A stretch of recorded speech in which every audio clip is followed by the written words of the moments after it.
Well, we'll go ahead and get started. Hello and welcome to our third session of the Arizona Association for Economic Development's Economic Development 101 for elected officials. I am Carrie Kelly, the Executive Director of AED, and I'm happy that you can join us today to discuss selling Arizona and its importance to economic development. The mission of AED is to serve as Arizona's voice for responsible economic development, and our three pillars are educate, advocate, and collaborate. We hope you'll find this series educational, and we're excited to have this opportunity to collaborate with you. I'd also like to thank SRP as our series sponsor, and we thank them for allowing us to produce this event at no cost to you. We're pleased to have with us today top leaders in the economic development industry to discuss this important topic and how we compete and what can be done to take Arizona to the next level. Our first speaker we have is Joe Snell. He is the president and CEO of Sun Corridor. I've also put full speaker bios in the chat box so you can read those along. And Joe, take it away. Great, thank you for having me, and good morning, everyone. When I was called, when we had our initial setup call, the question for us really was, to start this was talk about our organization and our efforts really pre-pandemic and post-pandemic. And I put a little thought into that yesterday as I got ready for this, but from Sun Corridor's standpoint, our fiscal year runs July 1 through June 30th. And last year most definitely was impacted by the disruption caused by the pandemic. Not unlike other Arizona communities, we're seeing absolutely fantastic returns until the pandemic hit. Our unemployment rate, for example, was 4.2% in February, and it skyrocketed to almost 13% in April. But I will say, despite that disruption, we had a pretty successful year at Sun Corridor and in Southern Arizona. Because we had 3 quarters without the pandemic. We also put into place some very aggressive actions prior to the pandemic that paid some dividends before the shutdown. Just a couple things I'll share with you that we're proud of. We executed the highest number of sales missions in our history of our organization, which goes back 15 years. Our pipeline had the highest number of qualified projects in the last 5 years, and we actually saw a ton of companies either expand or move into the area. But when we look back pre-pandemic, there were a couple of successful projects in Southern Arizona that really stand out as transformative. And in my mind, transformative in that they will shape our Southern Arizona economy for decades to come. The projects I referred to are Raytheon Defense selecting Tucson for its headquarters.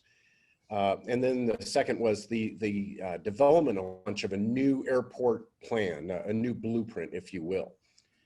The Raytheon effort has been very big news nationally, but it didn't get as much play in Arizona. It really came down to Tucson and Massachusetts as in play for the site for this headquarter, and we were thrilled to get it. And there was a lot of people, the governor, Sandra Watson, local officials here that had a lot to do with that, and we were really grateful that we received that. Area Development Magazine just recently named the Raytheon project as the top economic development project in 2020. And that was ahead of the Amazon H2Q project. So we were thrilled with it.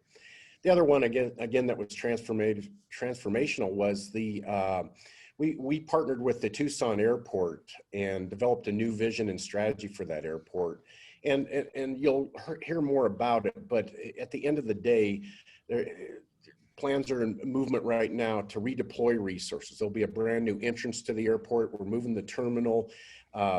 Tucson Airport is a top 10 in land holdings, and we're going to free some of that up and do a lot more commercial development up there. But so we had a good year, but the bottom line, as I said before, is the world changed drastically around March when the pandemic hit. I will tell you that in spite of that uncertainty surrounding the pandemic, we see some real opportunity for our region in the future. I don't know if you've read it, but multiple national publications from Moody's to Forbes to Yahoo Business and site selectors are seeing the same thing, that I'm seeing. Tucson has been ranked as a top 10 city post-pandemic on a very frequent basis. We just had another ranking yesterday. And I will tell you that, that's happened a lot in the Phoenix area over the last 20 years, but it hasn't happened in the Tucson area. But so it's nice we're seeing that. So we took a chance, an opportunity of, you know, as we were a little shocked by that, to say, all right, what are they looking at? What are these publications and site selectors looking at? What are the criteria that go into these rankings? What are they looking at as far as regions and cities? And what we came up with, and we spent some time studying this, is going forward post-pandemic, they're looking for cities that have a lack of density and a smaller population center. Ideally, you know, cities are becoming very popular that are 500,000 to 1.5 million, non-coastal cities. So we think that plays in our favor. Cities that are cost favorable are a high priority. And I think this really applies to all of us in Arizona, but I can tell you in Southern Arizona, we're well positioned with that, as we're 6% below the national average in cost. We looked at the issue of reshoring and nearshoring and how that came up. And with the supply chain interruptions, we realized they're a great concern for companies. And you add on the trade war with China, and it's really compounding worries over supply chain. So many of companies are looking to spread that risk going forward. So our efforts at the airport and some of the changes there and our proximity to the border feel like that really helps us. Communities with a strong university research presence will be of high importance. And I think all three Flagstaff, well, really all the communities we really have a leg up on that. Communities with healthy spec industrial space inventory are very critical. And then I think maybe the most important is communities that can adapt and move quickly in areas such as workforce training. Retraining is paramount if you're gonna win post-pandemic. So I would just say that we're thrilled that we've been included in so many rankings, but with that said, we realize that we have to go out there and we have to earn it. And to make sure we're living up to those rankings, we launched an absolutely hyper-aggressive plan at the start of our fiscal year. A key component of that plan is we're leading if you will, a recovery effort to make sure that we're ready when we do come out of this pandemic. Couple ideas: we're identifying the situational realities around our targeted industries, including looking at the workforce, supply chain, resource availability, and making sure that we have all that in place. Identifying barriers to growth, and then again, developing strategies that will position us for success. The last couple things I'd say is, in contrast, I think, to many of our competitors during these difficult times, we've absolutely increased our investment and doubled down on our efforts. Both our human capital, we've hired more people during this time, and we've actually spent a lot more money and dipped into the reserves to spend because we think it's the time. So a couple of ideas: we launched a national PR campaign to position Southern Arizona as in the post-pandemic world. We have never done that down here. Frankly, we didn't have the money, and I'm not sure we had the stories until this point. So we hired a group called DCI International out of New York that, Chris, I know you know very well. They were a longtime partner in Phoenix. But we've launched that. That's underway. We think it's time to tell our story, and it's not the time for us to go dark by any means. We're very aggressive in our sales effort, but in a different way. A lot more virtual sales missions, a lot more drone footage is being taken, a lot of Zoom to site selectors, podcasts, these type of things. So it's aggressive, but it's different. And I guess just finally, I'd say that early indications, we're through one quarter of the fiscal year, and it's only one quarter, is that these efforts are paying off. People and companies are flocking to Southern Arizona, really all of Arizona. Our home sales homes are just selling off the shelf in days rather than weeks. We're averaging one new expansion or relocation every 14 days, which is unprecedented for us. And that nearly 13% unemployment rate in April has dropped to 5.9% in August, and we're sure it's going to go down again in September when those come out. So the bottom line, we feel it's time down here to strike, and we're expending again a ton of capital, both human and financial, to position ourselves to be a winning region in the post-pandemic economy. Thank you. Thank you, Joe. Our next speaker is Julie Engel.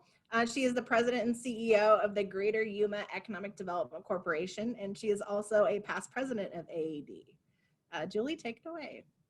Thank you, Carrie, and what an honor to be here today with my colleagues Joe and Chris. And I'm really sorry my colleague from Flagstaff was not available, because there really is a contrast here, and our stories are very different from Joe and Chris's. Joe actually just threw me into a major depression. We have not had a major announcement for quite some time.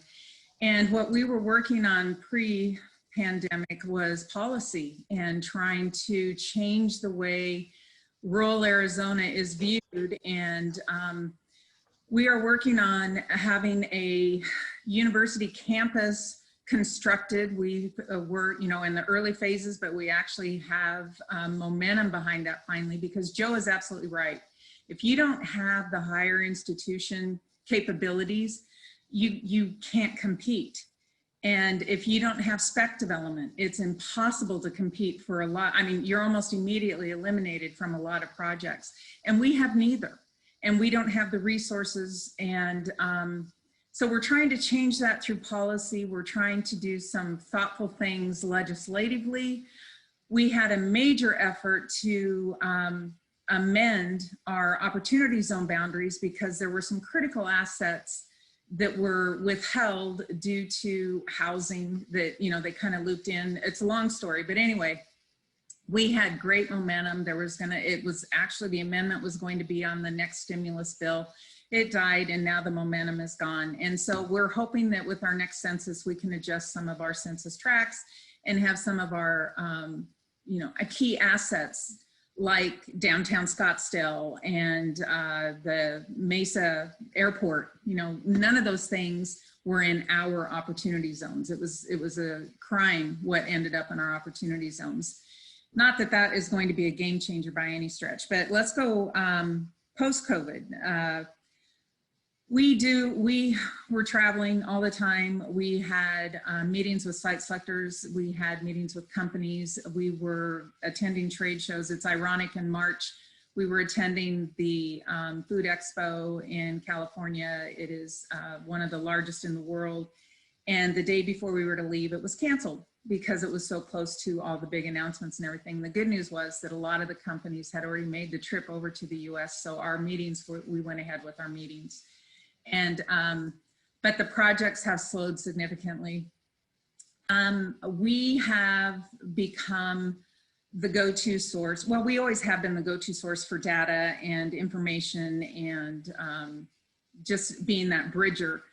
But we are now the repository of all information. We created a new website that was a COVID resource website, and lo and behold, it became a resource for communities all over the United States that were using that website as a go-to source for access to all of the programs and things that were happening during COVID. We held multiple best practice webinars for our industrial leaders because some were experiencing things that were unheard of, never happened before. So we were holding these on a weekly basis, and we brought in our partners at the Commerce Authority to kind of help guide, and very positive results there. And through we've always had a very strong business retention efforts and program here, but we doubled down on that, and we did experience 3 expansions during the downturn, which were major capital investments and major job creations. So it wasn't a complete loss. However, it's a new paradigm, and a lot of things are being done this way. And as a matter of fact, this entire week, we've been starting our day at 6 in the morning with virtual meetings. It was a virtual trip to Hanover and Berlin, and we've had meetings with 8 company reps every day this week in Germany. And, it's a different paradigm. It would be very nice to be able to sit across the table and have these conversations, but this is a good second best, and it's saving us money, thank goodness, because like Joe, we are shifting a lot of our travel dollars into our marketing dollars, and they're kind of one and the same, but because travel has been reduced, it has freed up some funds. And we're also trying to rebrand, kind of re-campaign ourselves. We've had a quality of life, live, work, play campaign, and we created another marketing campaign called Pain is Optional. And that website was tied to some billboards, and it's been tied to some marketing campaigns we've done through social media, and it's gained a lot of traction too. And, but the bottom line is we lack resources, and we lack some of the support that is necessary from the state to change our story. Bottom line, one thing that the pandemic taught us is we are woefully underserved when it comes to broadband, and our students are paying the price, our companies are paying the price, and we are paying the price because there are several things that can't happen if you don't have adequate broadband. And when our companies have had to shift to more online type sales and operations and things like that, it's just painful to see the struggles. And when people had to start working from home and going to school from home, it was an eye-opener as well. And this is region-wide. But one of the trends that we've seen that is very, very positive, we have a very strong binational trade and partnership with all 4 states that are connected right here. We have Imperial Valley, Mexicali, Baja, San Luis Sonora, and then our region. And we're working with Ensenada and Tijuana and that whole corridor. And because of the trade issues with China, they're bringing a lot of things through the Ensenada port now because it's a free trade. And then they're crossing into Yuma because California has new freight laws that make it very expensive for them to transload in. So they're doing some value add, and they're doing their transloading, and our foreign trade zone activity has really taken off. So that's a new trend due to not only COVID, but it's also due to some of the trade things that are happening. And so we're not dying, but we're certainly not surviving like the metros are, and we will continue to push policy. We're going to make another run at a bill this year, and we are also going to try, when the census results are done, see if we can amend or adjust some of our census tracts so that our critical assets are included in areas that can benefit from new market tax credits and opportunity zones, et cetera, et cetera. So it's a pleasure to be here. And Joe, I'm not going to slip my wrist, but I am probably going to go cry a little bit when I get off of here. So, and Chris, I might just put my earbuds in and listen to a song because I know your story is going to be fantastic. So I'm going to turn it over to you, sir. Excellent. Hey, Well, thanks. right. Oh, go ahead, Carrie. I was going to give you a nice introduction, but our next speaker is Chris Camacho. He's also a past AAD president, and he is the president and CEO of Greater Phoenix Economic Council. Great. Thank you, Carrie. And great to be with Joe and Julie. Good friends for a long time. And yeah, Julie, I think, well, first, let me thank the elected officials that are on the line today, because we don't often get a chance to talk directly to you. And with all the swirling, federal debates going out there and the divisiveness that exists, what I talk to our 22 mayors and county leaders about is that the rubber meets the road at the local level.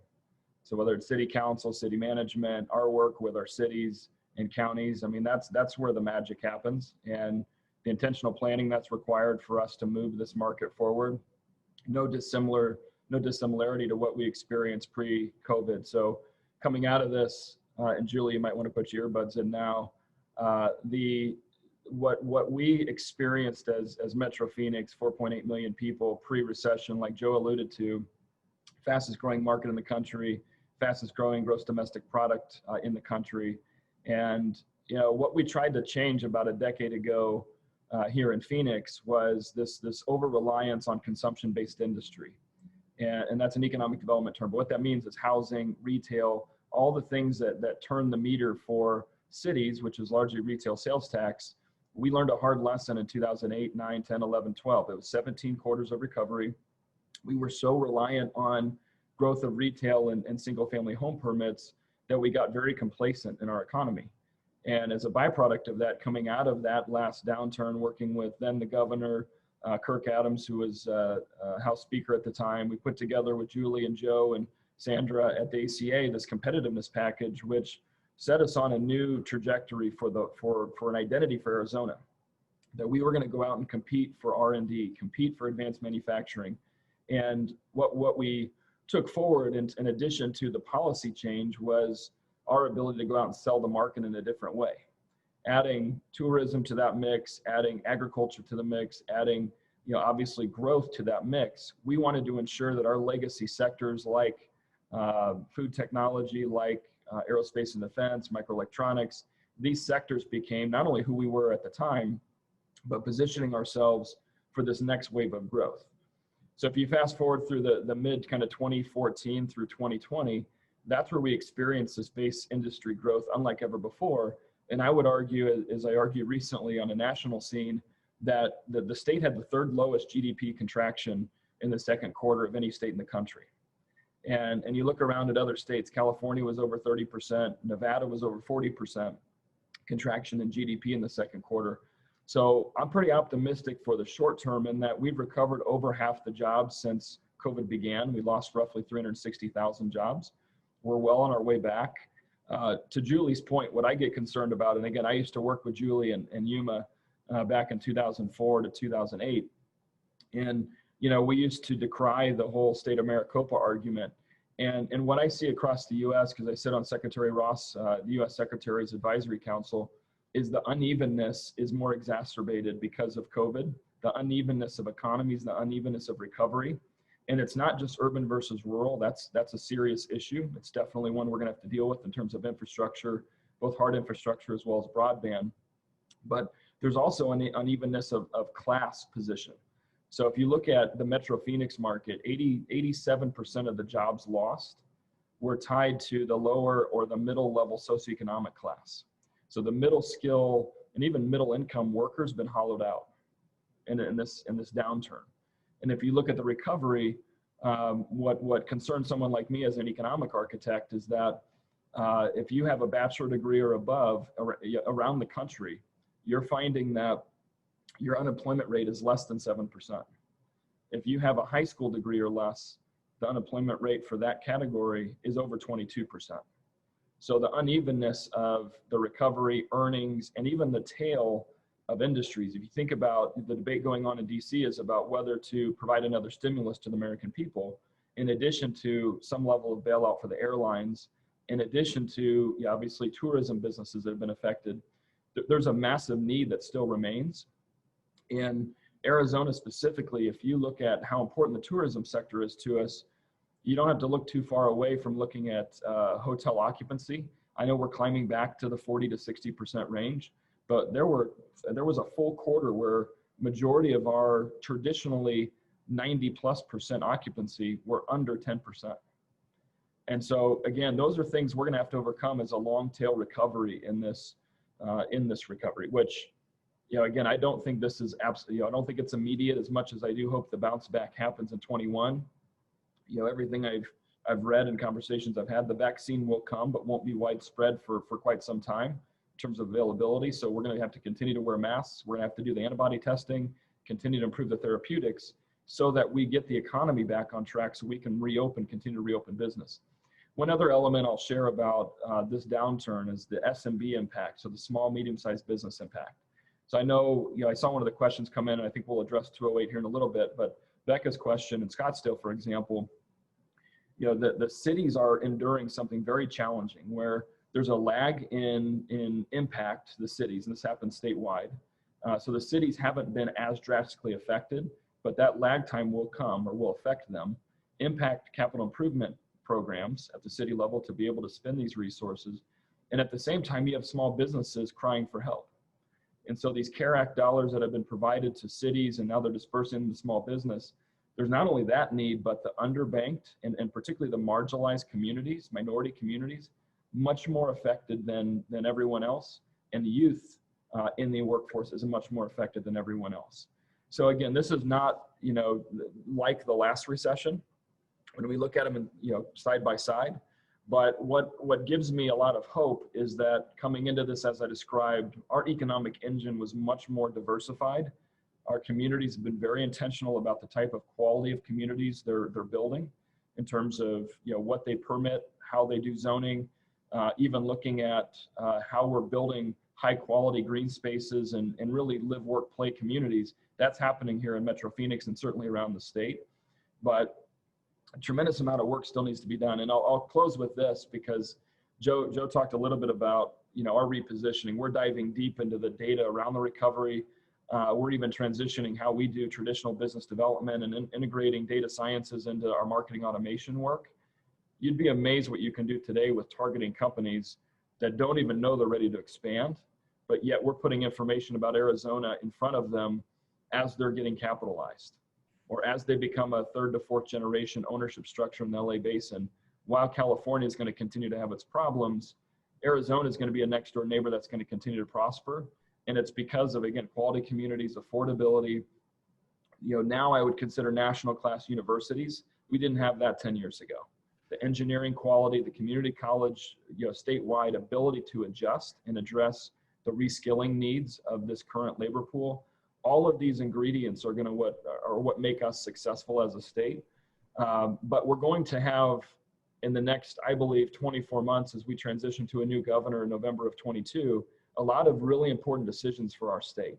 You have ballot initiatives that are out there that are directly going to affect the state. You have certainly elections that are going to affect the state. We're going to have to work together with the business community and education, in my opinion, to create a comprehensive plan for P through 20 education. And I believe we need to modernize the tax code along with it. And I have a lot of ideas on that, as some of you know. But I'll pause there because, again, I do believe we're in a really unique spot. But we have to be very intentional about metro markets continuing to compete with the Dallas, Atlanta, Seattle's, these other major U.S. markets, while we need to support, the non-urban areas outside of what Joe and I do. These other areas are a very different model. They have different infrastructure needs. They have different labor and worker training needs than Greater Phoenix has. And so, again, I don't think this is a zero-sum winner-take-all. It needs to be about balance. And Julie and I talk about this a lot, that we need to find ways to help the entirety of the state, move along on this prosperity paradigm. So we'll continue to work together throughout the state on that. Thank you, Chris. I think before we move to the next section, we'll take a few questions that we have. The first is, what do you think is the most important thing for elected officials to know in regards to your work in selling Arizona and business attraction? Well, I'll jump in first, and then certainly Julie and Joe. So what's important to me as a regional leader here is we operate as a region. And what I mean by that is, I used to be in St. Louis prior to my time in Yuma back in early 2000s, almost 20 years ago. And what I found was you had 95 townships, cities, all working what appeared to be in unison, but ultimately what was happening is these cities would go in and not work together and ultimately compete with one another and give taxpayer benefits or ultimately incentives, economic development program benefits to move from one city to the other. That economic philosophy is a failure. And here in the Metro Phoenix region, again, 22 of these cities working together, rowing in the same direction on the economy, because when companies that visit Julie or Joe or my market, they don't know the difference between going into Scottsdale or Glendale or any one of these cities. They see it as a market, a trade area. And so when they're going from parochial boundary to another parochial boundary, the market's what is interesting to them. And we run a lot of the economic data behind when a company comes to a market, say they come to the city of Phoenix, the commute shed that warrants is roughly about 10 or 12 other cities are affected by that. And the revenue coffers then are fulfilled by that project going to that city, but yet the indirect benefit goes region-wide. So, in any given year, GPEC will recruit with our partners about 50 new companies to the region, being a big city that we are, a big market that we are. And as such, we might get 5 or 7 of those going to Scottsdale. We might get 5 or 7 going to Glendale. We might have 1 go to Buckeye or 2 go to Buckeye.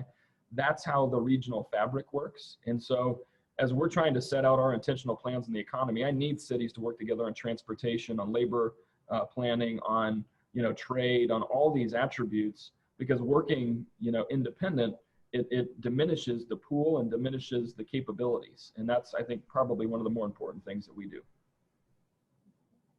Well, if you don't mind, Joe, I'll go next.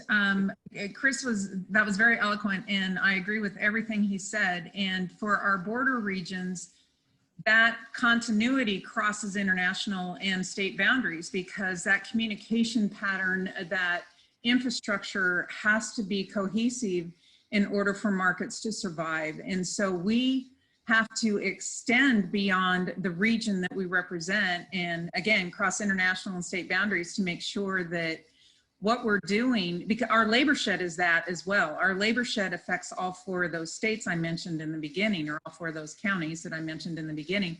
And so we have to work together. We can't be seen as competitors.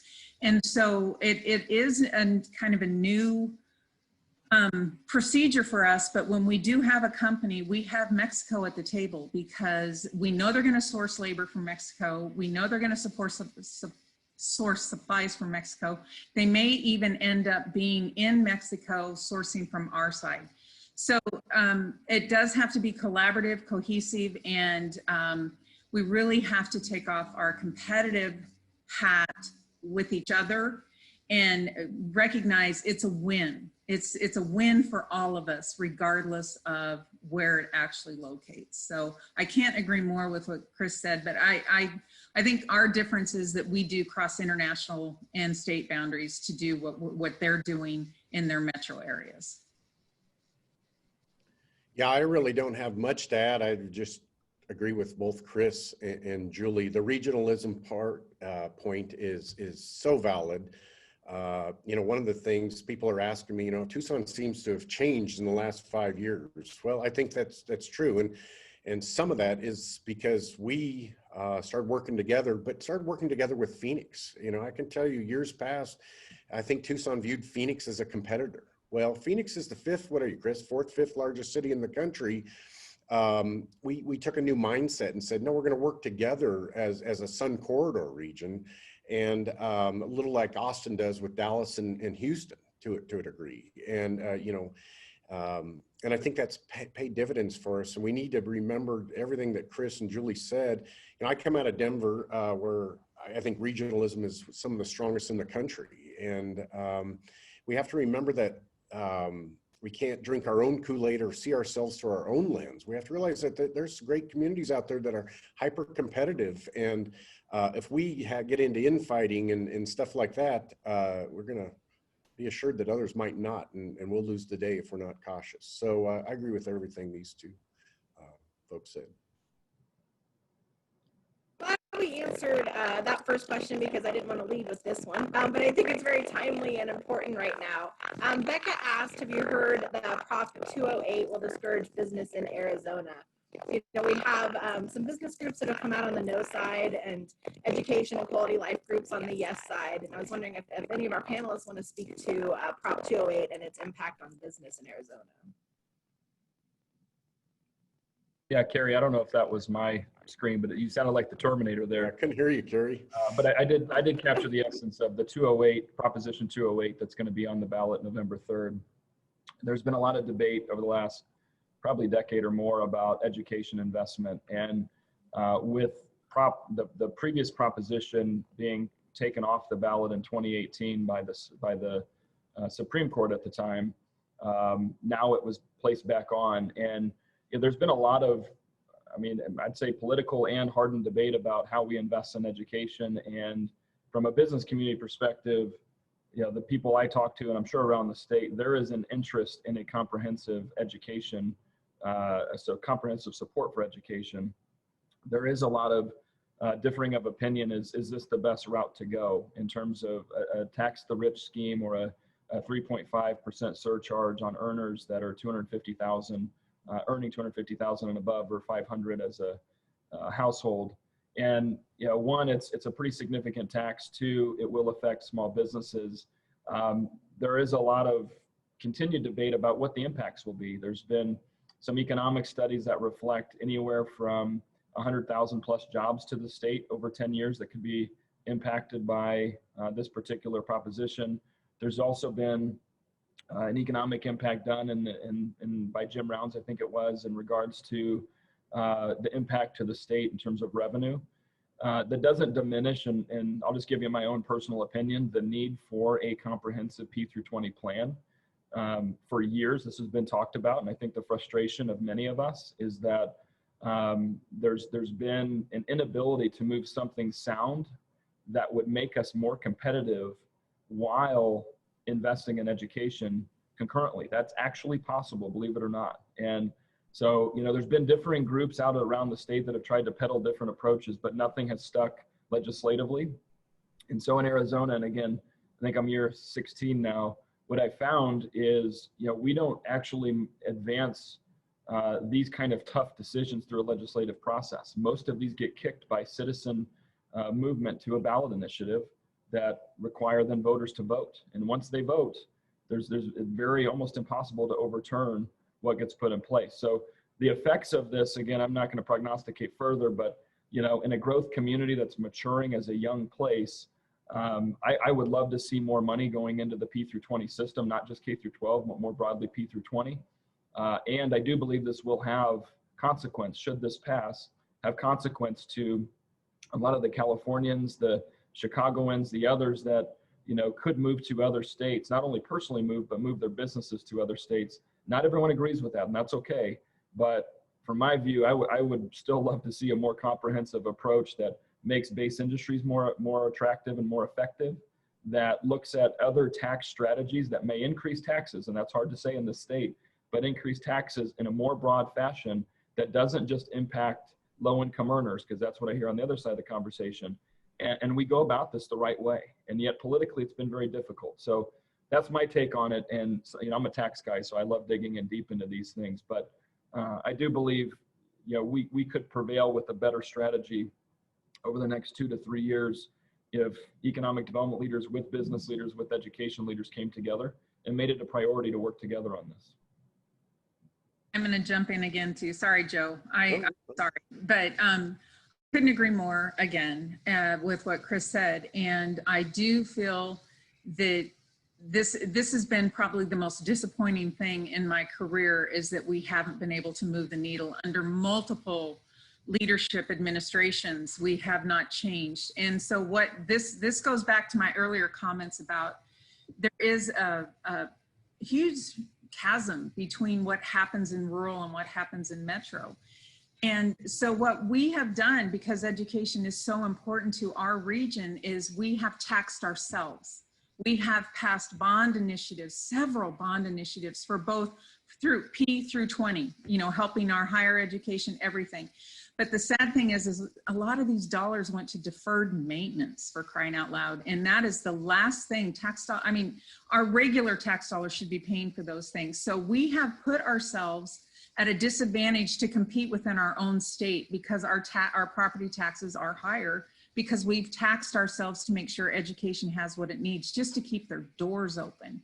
So this is one of the most disappointing failures I feel we have done as a state. And I don't know if it's because there's so many transplants who aren't committed to seeing the state improve, but I do agree that leadership needs to be starting this conversation and putting a comprehensive package together, because 208, while it's a Band-Aid, it's not going to solve the problem. It's not going to generate enough revenue to offset the damage that it can do, like Chris was describing, when you talk about the penalties and those who will be affected the most. So 208 isn't the solution, and in my opinion. This is just me talking, but there is a solution out there, and we need to have leadership that is willing to have these painful conversations, but do what's right. So I'm going to get off my soapbox and give it to Joe. Yeah, thanks, Julie, Chris. I agree. I mean, I don't know where people see, you know, vote on 208, but I will say that the education system, K through 12, and really, what'd you refer to it, Chris, P through 20, you know, if we have a lot of assets in this state, but I can tell you that K2 through 12 specifically is seen as a weakness. Every company I deal with that comes up as a weakness. Whether that's real or perceived, it's comes up as something that we need to address, and it gives companies pause before they look at Arizona. And so I do subscribe to the need for a comprehensive fix of this system. We have got to find a way to start investing in this stuff.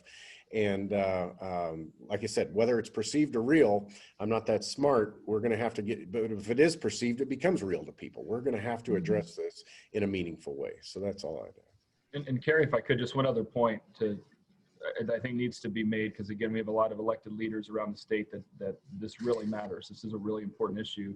This whole, the conversation around education equity needs to be more in the forefront, because again, I'm a student of studying numbers and statistics. And when I look around even the Metro Phoenix region, not all districts and the way that they're able to levy taxes, as Julie alluded to, and the property tax value, not all are created equal. And in terms of offerings to the student base. So if you go from one area of town 4 miles away to another area of town, the disparity of resources available, classroom resources availability is vastly different. And that's not right. And so again, I'm not an education expert either, Joe, but when I look at what our clients ask for, and I'd say the difference still for those that are plugged into this, it used to be we could sell our way through this. You could sell your way into the quality schools that we have, and there's some great, incredible schools that we have around the state. And yet the dynamic of human resource leadership teams today within companies, their data practices are so enriched that they're scrubbing our data as well as we can to understand how does this school district perform with, ACT scores, looking at the federal reduced lunch in Title I schools. They're looking at all this data just like we are. So there's no way to hide behind a mirage of overselling any longer. It's really about making substantive change about how we're advancing accountability, how we're advancing getting dollars to teachers and dollars in the classroom. So again, it's not an easy puzzle to fix, but one that we'll have to continue to address. And again, we've done some good things in the last few years with the 20x20 plan and 123 with state lands. We've done some really good things, but those are building blocks that we're going to have to continue to build upon. Right. I just want to add one more thing that what we see here in Yuma too is when our professionals come into the market, if they're younger and they have families, they really do have a short-term plan, because as soon as their kids hit school age, they're leaving the state. They're not leaving Yuma, they're leaving the state, because they come from areas where education is a priority and they know it's not here. And so they only stay until their kids are at school age. And it's heartbreaking, because these are top talent and we lose them. So, and not only, I'm talking primarily about, I've witnessed it firsthand in the healthcare industry, but we see it also in our military. Our very trained and dedicated military don't want to stay in Arizona because they don't feel there's a commitment to education.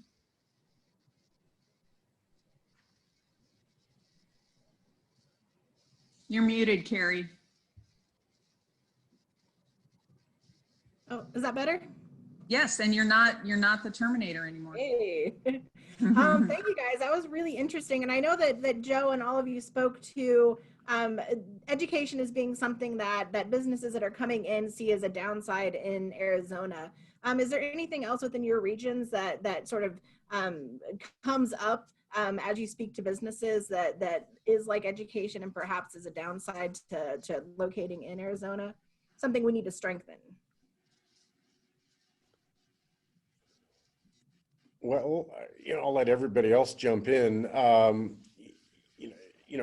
I think it was brought up, Julie brought up broadband. We have to have the right infrastructure going forward. And I don't know if it's a downside, but I just want to make sure before this ends, we get this in.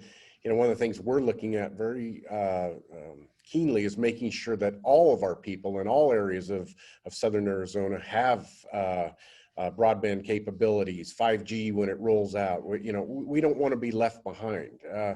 I can tell you, I mentioned my old stomping grounds in the Front Range of Colorado and Metro Denver. They're moving very quickly to be connected. And I think in this new world, those are the kind of things, infrastructure, it's not just roads anymore. It's water, it's broadband. We have to make sure that we're investing the right amount of money on this.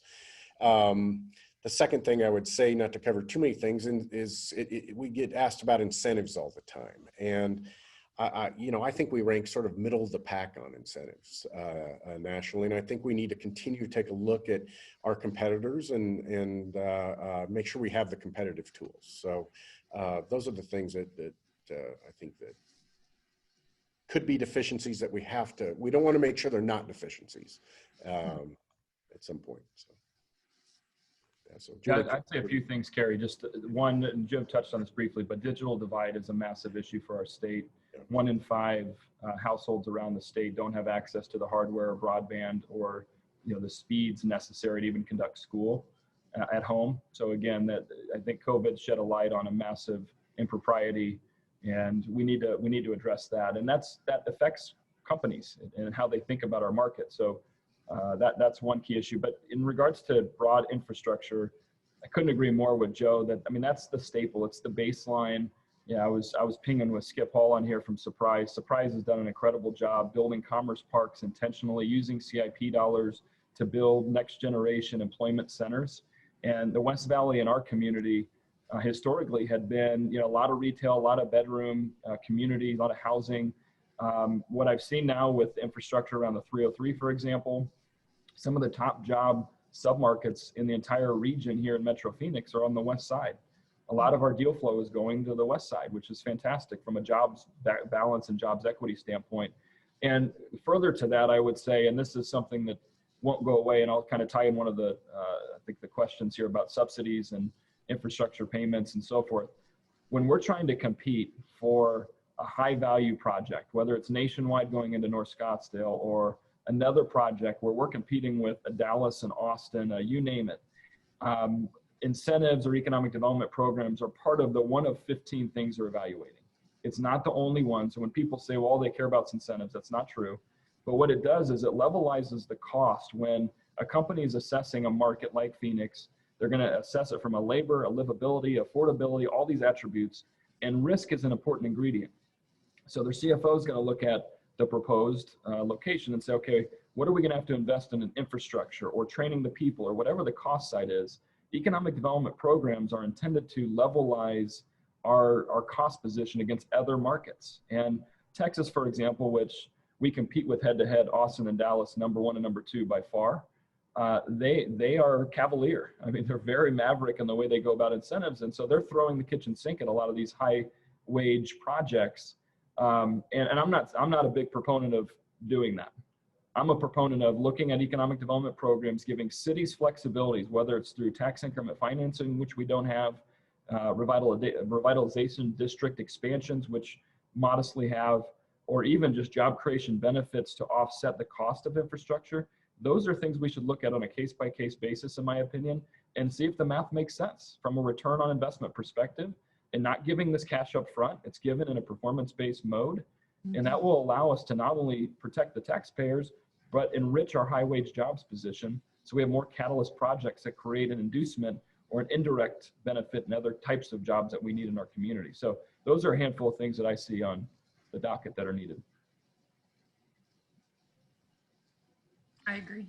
I really can't add any more to that. It's just, they covered it all.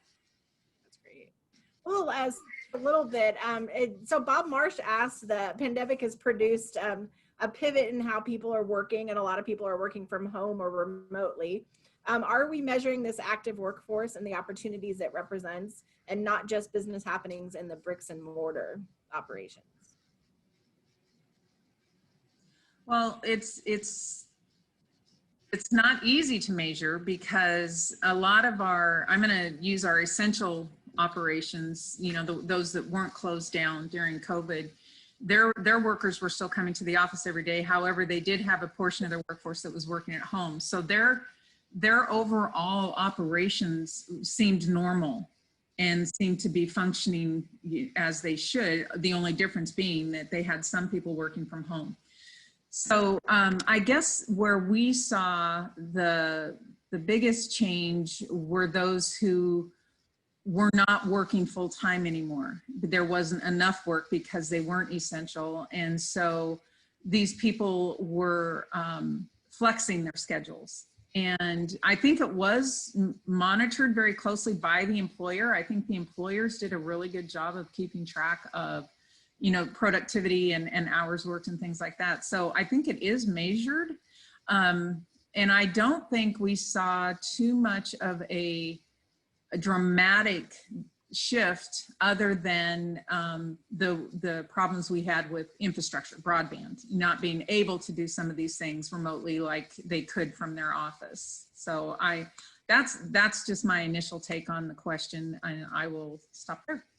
Well, I'll just jump in real quick. You know, I think what we have to be aware of is even when we come up with a vaccine and whatever, however long that takes that we get this pandemic behind us, I don't think we're going to go back to the old ways. You know, some of our largest employers, and we're in contact with them all the time, I can tell you, you know, companies like Raytheon, they realize their people like working from home and working remotely. So I don't think the days of bringing people back in, you know, 5 days a week, 6 days a week that's going to happen. So I think you know, a lot of companies are going to slash those travel budgets to a large degree. And so what do we need to, you know, where are they going to invest that money? Well, there's a lot of discussions down here about childcare issues. You know, how do companies pool together to help with childcare centers, you know, all these kind of things. So I think we have a new world facing us, and we're going to have to track the remote worker you know, better than we ever had before. Because I think Julie's right. We don't have a real good methodology for that, and other than surveying companies. So it's going to be a different world. At least that's the way I see it. And we have to be equipped with that to address that. Only other thing I would add is I think there's a quiet tidal wave of Californians coming here buying homes and all around the state. Yuma, Kingman, certainly north, you know, into Prescott, into the Flag area, Pine, Payson, and certainly Phoenix and Tucson too. But there is a massive number of, if you look at our Case-Shiller index year over year, we're 9% up in home appreciation. And as I talk to a lot of the home builders, I mean, they're having record Junes in the midst of the greatest pandemic, you know, that we've seen in 100 years. And the other kind of phenomenon to add to that is, when I talk to the venture capital firms as well as the portfolio companies, so these are the high growth companies in Silicon Valley, something I've never heard before, but this is happening. Companies are giving their employees, their core employee teams, so think of engineering teams or IT teams, they're giving them relocation packages to relocate somewhere else that's more affordable, where they can buy a home, have better kind of livability access. And as long as they sign an employment contract to stay with that company, these teams are going to be mobile and moving to other places where I think rural Arizona could be attractive to them, both on the affordability side, lifestyle side, in addition to the urban market. So I think there's a new phenomenon, as Joe alluded to, where companies are thinking differently, and that's tech companies, but it's also, yeah, I talked to one of the top 3 banks, their executive team last week, and this is a group that has over 400,000 employees. They're going to slash travel budgets, corporate travel budgets, by 80% next year, which is what Joe alluded to. And then also the blend of work from home, they're going to keep a minimum of 20 to 30% in a telecommute or an alternative model where you'll have like a hub and spoke or maybe a touchdown space in different markets. But these individuals can live where they want and plug into a quote unquote center as needed for collaboration and innovation ideation. So I think the post-COVID world, there's going to be a massive shakeup, but places that are affordable with quality, you know, livability attributes, you know, are going to win. And as long as we have to keep pro-growth and pro-business policies in place, you know, obviously education investment, as we talked about, these are all in the sphere of ingredients that make us, I think, an absolute powerhouse in the next 20 years. Well, but we do have to address the shortfalls, which are broadband, higher education, and even transportation, where we do have an airline service serving Yuma. So if they did have to go back to their headquarters or something, they could do it, but it's going to take all day because we don't have a lot of direct flights other than Phoenix and Dallas. So that is a disadvantage to rural, and that's why it'll take about 20 years before rural will see that, because it's going to take that long to get all the infrastructure necessary to make us enviable or viable to some of these companies. They are going to continue to choose markets that have all that infrastructure in place. And we know that because we had a whole division of sales move out of Yuma to Phoenix just because of having access to direct flights. And it's devastating to lose a portion of any company because it slowly starts that whole chipping away. If it works, this team's trying it first, and if that works, well, then another team might try it. So it's not a overnight solution for rural, but I appreciate the fact that you're thinking that way. And I really hope we start getting our electeds thinking that way as well, because right now investment in rural does not garner any support because of the return on investment. It's a much slower ROI. And so our elected leaders don't even want to consider it because they can invest that money in the metro area and have an immediate return on investment. And I've had this conversation with elected leaders, and I was on a panel with one, I'm not going to say his name, but he looked right at me and said, why would we invest in Yuma when it would take us 20 years to get that ROI, when we can invest in Peoria and have that money back in 2? So, that's the mentality. And so we have to change this culture very much, and rural has to have a voice. Sorry, I'm going to stop again. Here I go. So we've got time, I think, for one more question. And I'll go to, people love to live here and they also like to visit here. We had a question about tourism, and it's, if Arizona continues to be around 50% of normal years, will the next 6 months of lost revenue hurt local municipalities or tax revenue for growth? Short answer, yes. Yeah, there's gonna be an effect. No, there's no question. And if you just look at the airlines themselves, I mean, they're in survival mode right now. All of them are in survival mode. And that's because we're not taking the normal trips that we all would traditionally take over the summers and whatnot. So yes, I think some will be hurt more than others. Those that have, you think of, and I'll just pick on a couple in our community. I mean, you have the North Phoenix and North Scottsdale kind of curve with a lot of these resorts. You've got, a lot of the events. We have the Waste Management Phoenix Open, where we'll draw 750,000 people. This year we're probably looking at drawing 50,000 people because of the need for PPE and safety and so forth. So there's no question there will be effect, and that's part to my comment earlier about the revenue lag to cities. And it's in part that will come over time. So it's not like, well, we made it through, we made it through this.